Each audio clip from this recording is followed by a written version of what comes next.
Okay, so Rohit is going to take me on a team building exercise, and I'm going to find out if I'm a bear, an eagle, a mouse, or an elk. I know it sounds a bit weird. This one's a lot more fun. We've had some other serious videos, but we'll see what animal type Chris is, what animal type I was. And if you like classifying people in these ridiculous schemes, this video will show you how to do that. Work out who around you is also one of those animals. And bonus, how to ask them questions based on their animal type to get them to do what you want them to do. Okay. So this is going to be completely ridiculous. I went to this course, this kind of leadership management course at one point in time that our workplace centers on. A formality that we had to do. I turned up and this guy, he looks exactly like John Lithgow and speaks exactly like John Lithgow. Huge American character. Was just booming what I'm about to tell you. And I thought it was one of the most ridiculous experiences of my life. But my wife still states that there's probably nothing I have ever been on in terms of my training or learning that I've ever used as much as this. Okay. Pretty strong backup for it. But it classifies people into 4 animal types. I suppose you don't have to be exactly one animal, but often people will veer more towards one. And the animal types are eagle, bear, mouse, and elk. I wouldn't want to be a mouse. Oh, well, you think that, but we'll come to that. I think that the points are, what are they focused on? So eagles are very ideas focused. Yeah. Eagles are very, very ideas, but big picture, step back, love ideas, chats about philosophy. Bears are goals focused. Targets, get it done, win, and competition. That's very much a bear identity. That's how they're going about the world. The mice are very details focused. So they want to know the ins and outs of absolutely everything. And the elk are people focused. They're very social. So everything's in the context of other people. Now, this is weird, isn't it? That we're talking about something quite... Yeah. And just imagine you going to this thing that's... Your employers have probably paid a lot of money for this guy to be sprouting this. It was weird. Did you have to act like the animals? Thing is, I found which one I was straight away. Okay. It depressed me. Okay, which were you? I was like, oh God, I'm an eagle. Oh, eagle sounds good to me. No, because he said very quickly, I think as soon as he said, oh, eagles, big ideas, very ideas focused, love a good philosophical chat. But can't get anything finished. Cannot finish anything to save their lives. And when he said that, I was like, that's me to a T. That's precise. Bear in mind, this was over 10 years ago now, roughly about 10 years ago. I can't finish anything. I've got lots of great big ideas, but I can't finish anything. And then that's when he started leaning into the fact that once you identify, if you feel very pulled in one way, actually you can work on bringing the attributes of the other animals in. Yeah, I like that.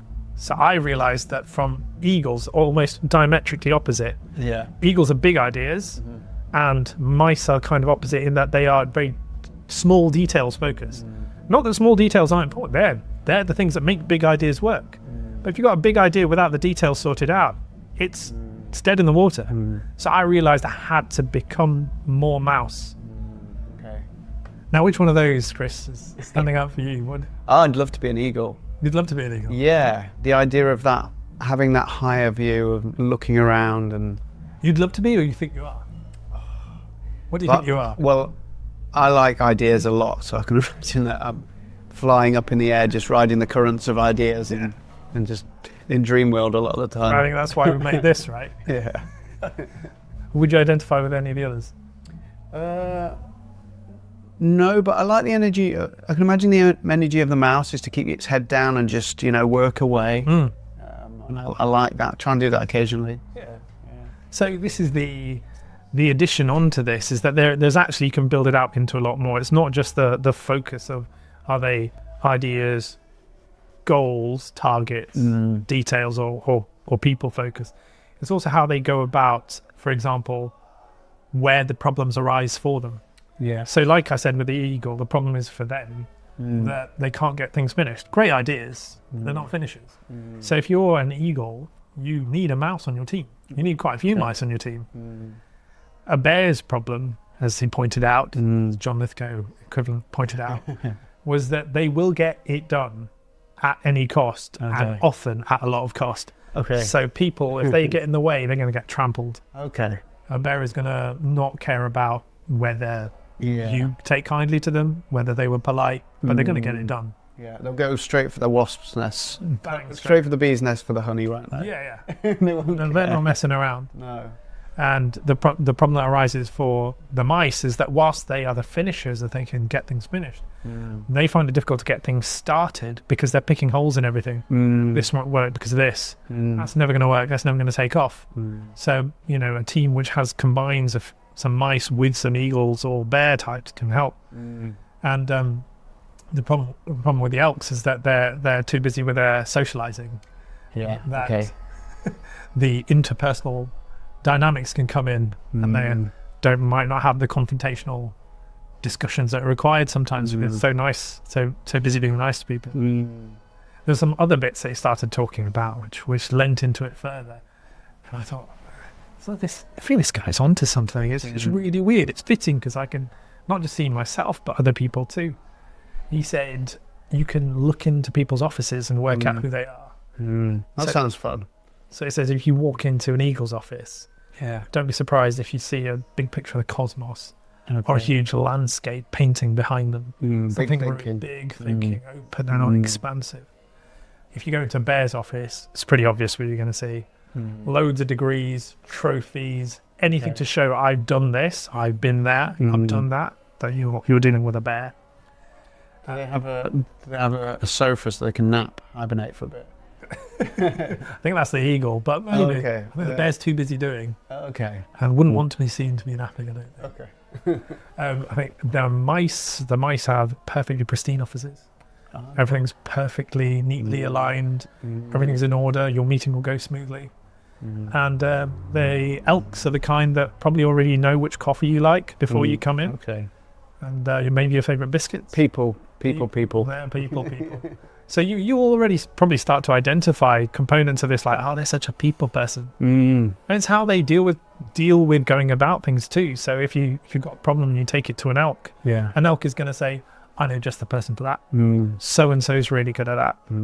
Once they're thinking in that way with people, you're dealing with an elk. And if someone's gone straight into the weeds of why I need more information, is this going to work? No, it's not going to work because of that. You're dealing with a mouse. There's other ways that you can get them in as well, and this is the part where I really felt like he got me. He'd ousted me as an eagle. Yes, you can almost change how you ask them to do things.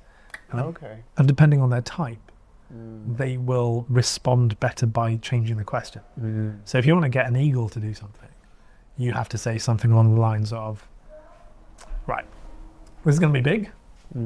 It's going to be fascinating. It's going to be big. Might take a lot of time, but we're not worried about how long it's going to take.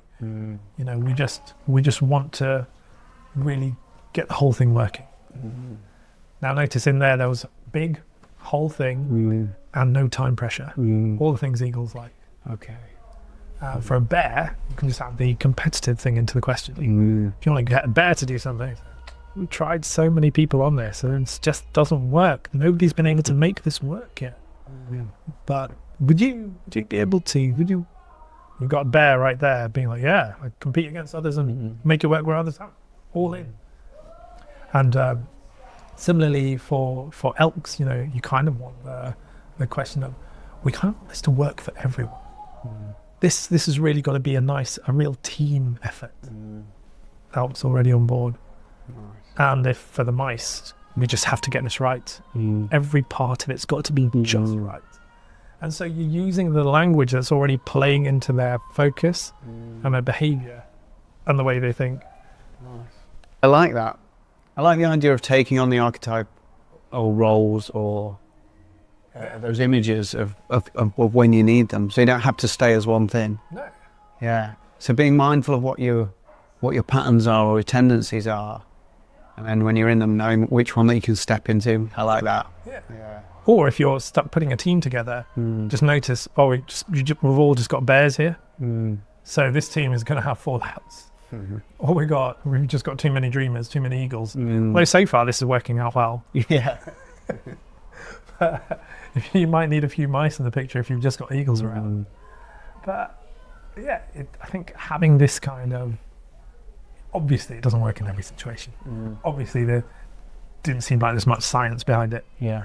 But going back to another video about baby out with the bathwater, which we might try and link to here if it pops up here. This is the point that it doesn't have to just be science that you pull useful stuff from. No. If there is something weirdly useful in these things, I don't know where they came from, then why not try and use them? Yeah, like definitely, because I don't like the idea of putting some people into these categories. It feels really gimmicky to me. Yeah. But it's just a framework to think about things and about characteristics and tendencies. Yeah. You can't use it to, to bash someone. No. Or if you are doing that, that's probably not the best use of it. And it's going to lead to problems for yourself. It can be helpful. And it's fun as well, especially if you know the lingo when you meet someone like that. Have you ever seen such a mouse? Yeah. I mean, we call people snakes, don't we? That's like a common animal thing. There's also the female dog word, which we won't say, but like I'm just thinking all the animal words where people, that's it, that's all I can think of. Attributes that, Lion's quite common. Lion, like a tiger. Yeah. You were mentioning about archetypes. Yeah. Is there any other archetypes aside from the animal ones? Yeah. I mean, there's the king or the queen, the wise person, or the warrior, which nowadays is probably more about setting boundaries than killing people generally. But yeah, just knowing that you can step into those roles and knowing the best forms of those roles. So like you can have a king that's quite bling and they're just the king to be fancy and they're just enjoying that power. Or you can be a king that's kind of channeling that energy, just stepping out, getting his ego out of the way and just trying to be king-like for the benefit of the whole kingdom, which would be your body, your mind, your family, your friends. So yeah, knowing which is the negative and which is the positive version of these archetypes and being able to step into them when you need them. From a kind of self-development, self-awareness point of view, I quite like those little characteristics about the animals. And I can think of the ways that I'd always try to step into would be a kind of a reframing and a letting go. So with the eagle flying high, and it's just taking its time, it's just deciding when it should pounce, and so that's about stepping back and not getting too involved. A lot of the messages from a mindfulness point of view is like just stepping back and everything's okay actually. The present's pretty good. Don't make too much mess in life. Don't make life too complicated. And it might be the same with the bear, is having a hibernation, having a nap when you need it. I know that's different to what you said about the bear bit. Yeah, why not? That is a characteristic to use. No, explore it. It's not scientific. It's not written in stone. And again with the mice, they keep your head down, do your work. Get right close up to the... You go close up, and they have all the little paths between the rooms, so they know all the little shortcuts. Get to know the shortcuts. There are other examples of this kind of thing. I think there was a book that I read recently called Surrounded by Idiots. And in that they use colours. And I think there's a bit of overlap between that. The reds in that book are very bear-like. And I think that the blues are definitely very mouse-like. But the yellows and greens didn't quite fully match up. So it's more about communication skills, than actual... Or their approach to things. And sometimes how they pair off. So another interesting thing they mentioned is if you look at couples, you'll often find that eagles will pair with mice and bears will pair with elks.